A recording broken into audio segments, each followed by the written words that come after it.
الصلاة والسلام عليك يا سيدي يا رسول الله. الصلاة والسلام عليك يا نبي الله.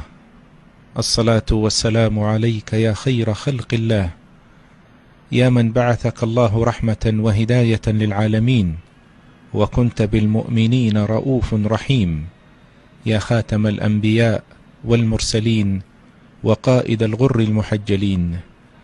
نسألك اللهم أن تجمعنا وتجعلنا ممن يحشر في زمرته صلى الله عليه وسلم يوم القيامة، وأن نشرب من حوضه الشريف وبيده الشريفة شربة لا نظمأ بعدها أبدا.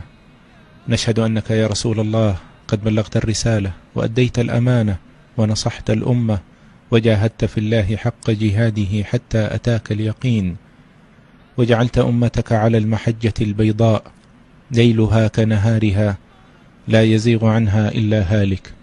فصلاة ربي وسلامه عليك وعلى آل بيتك الطيبين الطاهرين، وجزاك الله عنا وعن الإسلام والمسلمين خير ما جاز نبيا عن أمته وخير ما جاز أحدا من خلقه.